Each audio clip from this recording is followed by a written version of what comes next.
Alrighty, let's get right into it. This is Breaking All the Rules. Let's talk about Breaking All the Rules from 2004. I'm not a big fan of this movie. With Jamie Foxx and Gabrielle Union, I believe. I'm not a big fan of this movie. I've only watched it like a handful of times, probably like 3 times. And that was back in the 2000s. I haven't seen this in years. So we're going to get right into this. Hey, bro.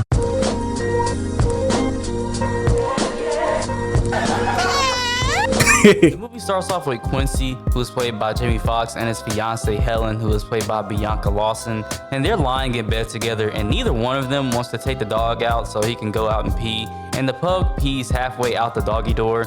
And then it cuts to the title sequence. Hey, the song that they use here, low-key kinda goes hard. I'm not gonna lie.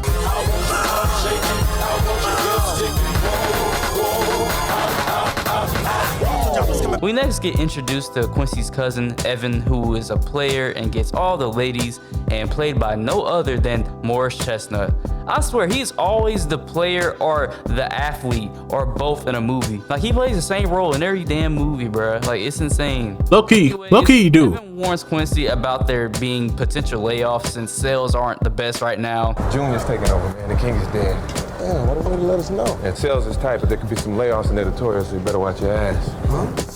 His boss, Phil, wants to have a sit down with Quincy and ask him to research and write up employee termination guidelines because he's afraid he might get shot by a former employee without it. What do you know about firing people? Laying off, in general?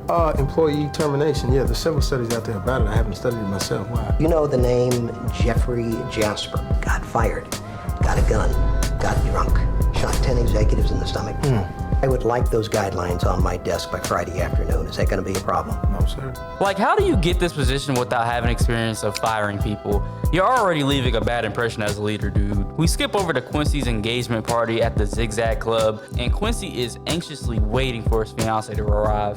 Once Helen gets there, the vibes are immediately off, and she's beginning to have second thoughts about getting married and reveals to Quincy that she is going to Paris with Quincy's best man and basically calls the entire thing off. Damn. This is probably the most random breakup I've ever seen. Like, she's breaking up with Quincy because he doesn't provide grand passion, wherever the fuck that means. I would assume that they've been dating for years at this point, and Helen didn't even bother to tell him this way earlier.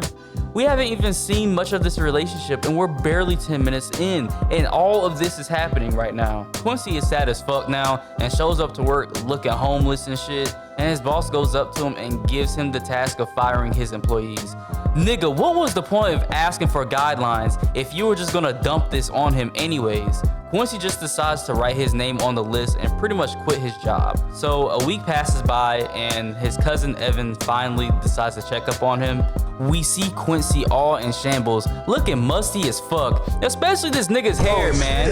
Then again, his hair was already fucked up before this, but you know, I'll leave it alone for now. Quincy has been cooped up in the crib obsessing with how Helen broke up with him and writing letters to her but not sending them. Yeah, dude, you need some therapy, bro. Like, what the fuck are you doing? Oh, hell no, I'm calling your mom. Wait. No, Q, that is a scream for help, bro. I'm calling your mother. It started out as a letter, then it evolved into a manual. That's a manual. It's a manual on how to break up with your lover based on the latest psychological and employee termination research. I mean, when you break up with somebody and firing somebody is basically the same thing. Just you want to do it the easiest way, the simplest way without producing a stalker. As an experiment, Evan uses a chapter from the manual to break up with the girl that he's been seeing recently. And it works, I guess.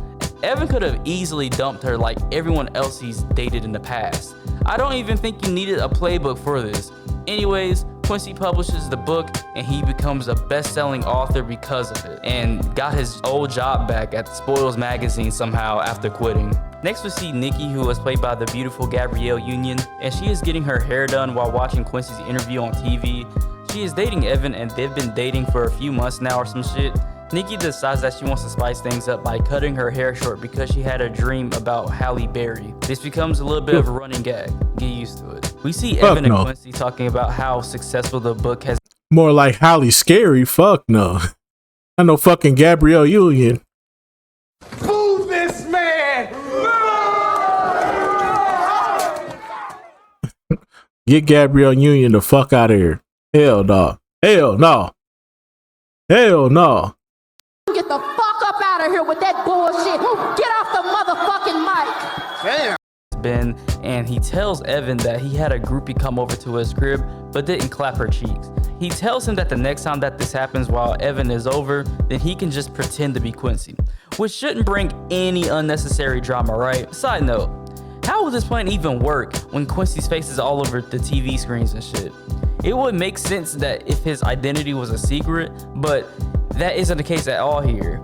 Okay, I'm putting way too much thought into this, so let's keep it moving, dude. As their conversation is happening, Evan gets a painful sensation in his nuts as Nikki's hair is getting clipped for some fucking reason. This is long, black, thick, sexy hair. Ow! Dude, you might want to go see a doctor, man. They don't explain why this shit happens neither. It's just never brought up again. Quincy warns Evan about the possibility of being broken up with very soon, and dude just comes off as a big ass hater. All I'm saying is that one day a girl's gonna dump you before you get a chance to dump her. It's gonna have you very Eric Benet. She's gonna be unresponsive. She's gonna hide things from you. And the next thing you know, she's gonna give you those fatal words, E. Baby, I think we need to talk. Like, I get it, you got your heart broken by your ex-fiance, but come on, man, be a better friend. I mean, cousin. Quincy and his boss have another sit down at his office, and now he needs help with dumping his girlfriend because she has him whipped and can't control himself when he's around her. Yo, why does this nigga need help with everything? This dude is not even a professional at dumping people. His ex dumped him, not the other way around. We skip over to Evan meeting up with Nikki at her place before heading out for their date. And Nikki is afraid to come downstairs because of her new hairstyle and is afraid of Evan's reaction to it. I don't know why the fuck you asked for this hairstyle if you was afraid of Evan's reaction to this shit. Like, what the fuck? You still look bad as shit. I don't know why you're acting crazy. Evan thinks that he's about to get dumped, so he leaves before she finally leaves the bathroom. And why are you hiding? Baby, we need to talk. Damn, he did jinx me. Evan? Evan retreats back to Quincy's house to come up with a plan to win her back so he can break up with Nikki. This gotta be the most confusing and dumbest plan I've ever heard. Evan sends Quincy to find Nikki at the club so he can hype Evan up to her so Evan can swoop in. The problem is that he doesn't know what she looks like because all he knows is that she has long black hair. Nikki spots Quincy at the club asking random women that if their name is Nikki. So whenever Quincy sits beside her to spark up a conversation, she uses a fake alias under Mary. And they hit it off pretty well and pretty fast too, like damn. Then immediately starts shitting on his cousin, doing the exact opposite of what he was supposed to do, unknowingly. And the cool part about it is I gotta lie, because he really ain't all that great. What do you mean? Yeah, he's a misogynist, player, you know, and he has a 3-month commitment clause. Really? Yeah, no, firm policy. Then he compliments her hair and says that she looks like Halle Berry, and she starts falling for him. Come She on doesn't now, look dog. anything like Halle Berry. Come on, They man. keep saying that Gabrielle Union looks like Halle Berry. Like, they're both fine as shit. Like, they're beautiful women, but they do not look. Don't disrespect Halle Berry like that, bro. Don't disrespect Halle. Come on, bro. Come on, man. Don't disrespect Halle Berry like that. Come on, bro.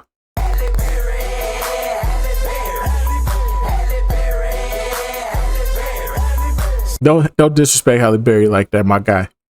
The same. Stop comparing them, please. I don't get it. Later on, they're having dinner and they get to know each other while also hiding very important details about their lives.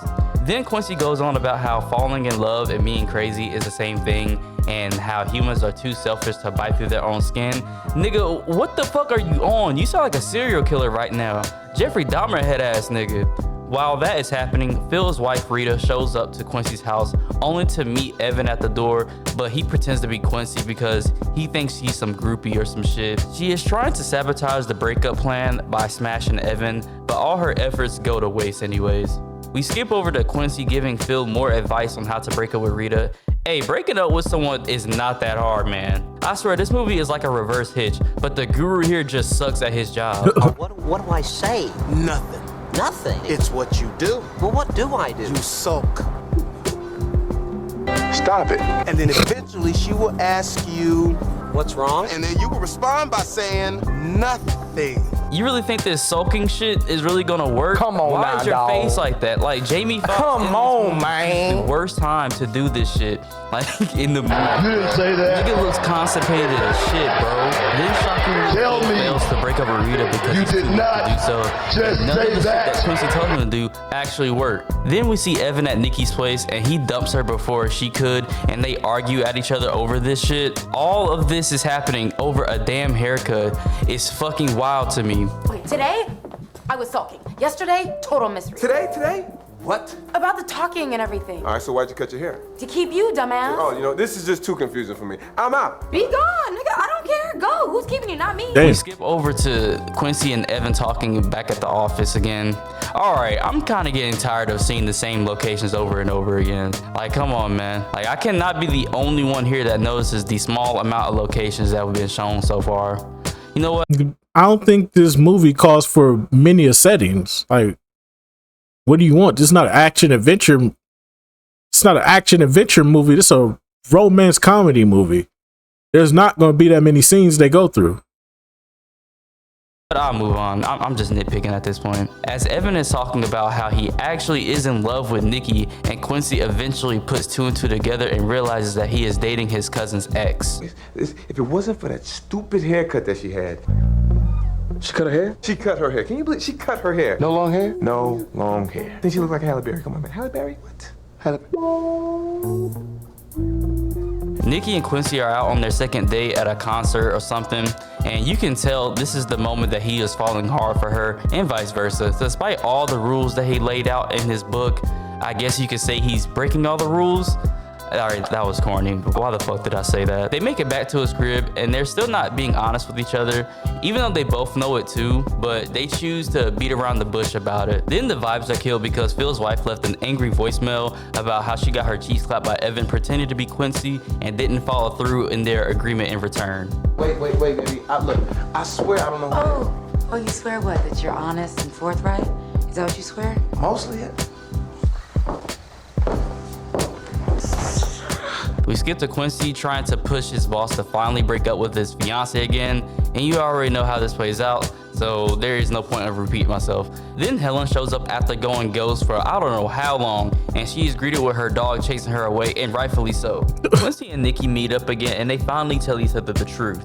Nikki reveals her real name, and Quincy tells her that he wrote the breakup handbook, and they make up, I guess. Then they get freaky and tell each other their fantasies. Yeah, I'm not gonna spend too much time going over this scene because what the fuck is Jamie Foxx talking about?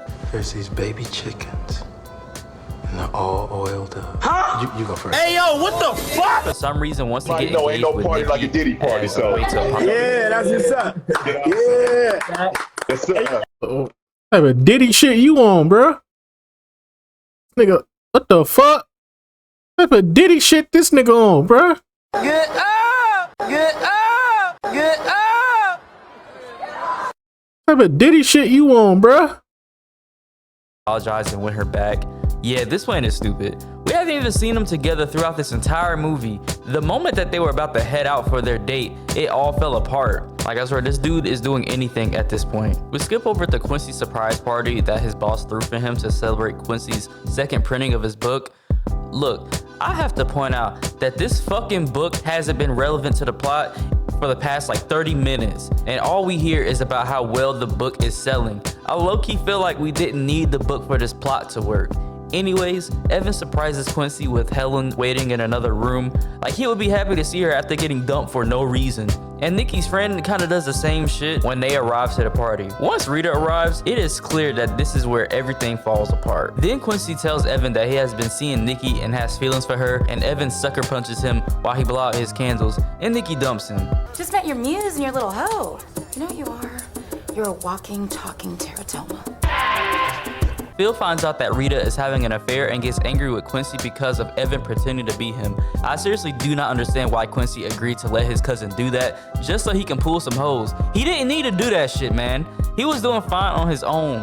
Anyways, Phil is going forward with marrying Rita, and he is pulling Quincy's book off the shelves, and everything is heading downhill for this dude. Helen is now living with Quincy again for some reason, and their dog bites her foot after teasing him and wants Quincy to get rid of him. Instead, he comes back with a bunch of other pugs and kicks her out the house pretty much. He finds out that Rita and Evan are getting married after Phil suffers a heart attack. Damn. Don't worry, he's still alive. As Quincy leaves, Evan stops him and says that he still needs permission to talk to Nikki, and Quincy in response says nah and punches him in the ear. You still need my permission if you want to talk to her. Damn the rules. I got my own rules now, player.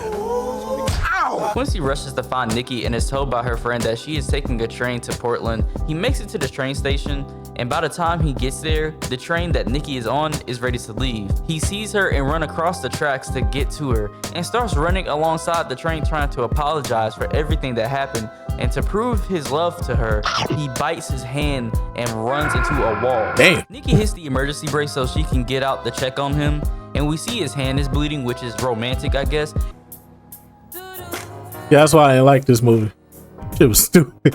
What the fuck happened to this nigga's wig, man? You stupid. I was going to leave his hair alone, but god damn, they fucked his shit up. Did Tyler Perry work on this movie or something? His hair did not look like this before this scene. How did they fuck up this badly? You know what? I'll move on. They kiss and make up again, and now they're heading to Portland together. The end. This movie was kind of mid, to be honest. It's not bad, but it's not that great either. Nah, nigga, this shit trash. I stand on that. I really didn't like this movie. I think the actors here did their best to make it fun to watch, but I felt like they were given very little material to work off of. The chemistry between Gabrielle Union and Jamie Foxx was okay, I guess. And Morris Chestnut's performance was alright here too. He plays the same character like basically in every fucking movie, so it doesn't really stand out that much. The plot is a bit generic if you ask me. There were a lot of moments where I felt like the writing didn't make sense and shit just happened for the sake of the plot. Like the whole mistaken identity angle that was present up until the last portion of the story. That shit went on for way too long. I thought this is a worse version of Hitch, which is funny because this movie came out a year before Hitch, but was far less successful. Is breaking all the rules easy to enjoy? Yes. Is it funny? Sorta. Is it something that you would put on when you have nothing better to do? Fuck no. Maybe, I don't know. This one a 5 out of 10. I feel like that is a fair score, and there is some enjoyment. 3 out of 10. 3 out of 10, nigga. Hell, dog. 3 out of 10. If this shit was on, nigga, that's what the PlayStation for. That's what the Xbox for. You can get out of it. That's what the hub is for. Hell no. I'll just say it. That's what the hub for. If anything, that's what the hub for. You's a freaky ass nigga. You's a freaky ass nigga. You's a freaky ass nigga. How do you feel about it? Love it? Hate it? Somewhat in between? Write it down in the comments. It's been your boy Quan Cheadle. I'll see you guys later. Peace. Alrighty, man. Let's just go about do it for this one. Most definitely, man. I didn't like this movie at all. Not a big fan of this movie. I do agree that the plot is kind of all over the place. This could have been way better fleshed out, way better written. But this is what they put out, and I ain't gonna lie. I remember this having everybody wanting to go see it. I remember this had everybody want to go see it, and I remember everybody being disappointed when they saw it.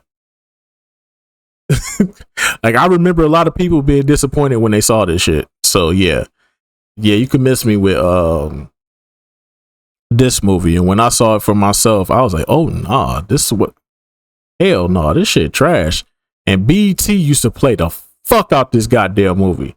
I can't even lie, bro. BET used to play the fuck out this movie, bro. You said you never seen it? Shit. Well, you was lucky until now. You was lucky until now. Now that you done finally saw it, that man, get this shit up out of here, man.